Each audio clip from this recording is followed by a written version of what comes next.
નમસ્કાર દર્શક મિત્રો, દિલોક સત્તા શોમાં આપનું સ્વાગત છે। મહારાષ્ટ્રના કલ્યાણમાં પીએમ મોદીની રેલી દરમિયાન એક એવી આશ્ચર્યજનક ઘટના બની ગઈ હતી કે જેના કારણે ભારે ચર્ચાઓ શરૂ થઈ ગઈ છે।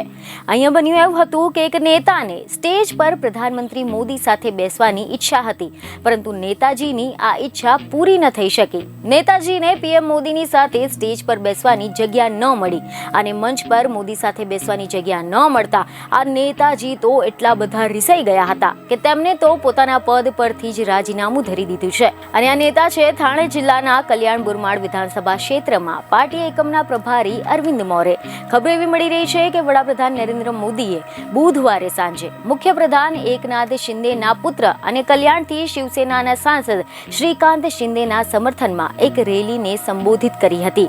ત્યારે આ દરમિયાન એકનાથ શિંદેને લખેલા પત્રમાં થાણે જિલ્લાના કલ્યાણ મુરબાડ વિધાનસભા ક્ષેત્રમાં પાર્ટી એકમના પ્રભારી અરવિંદ મોરે એવું જણાવ્યું છે કે શિવસેનાના દિવંગત નેતા અને શિંદેના માર્ગદર્શક આનંદ દીધેના સમયમાં તેમને મહત્વપૂર્ણ જવાબદારીઓ નિભાવી હતી અને પ્રોટોકોલ મુજબ તેમને પ્રાઇમ દરમિયાન અન્યો સાથે સ્ટેજ પર હાજર રહેવાની તક આપવામાં આવી હતી।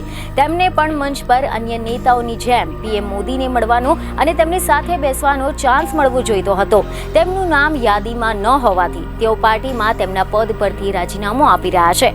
નાસિક રેલીમાં પીએમ મોદીએ કોંગ્રેસ પર આકરા પ્રહારો કર્યા હતા। જો કે તે સમયે મંચ પર આ નેતાને સ્થાન ન મળવાથી નેતાજી નારાજ થઈ ગયા હોવાનું જાણવા મળી રહ્યું છે।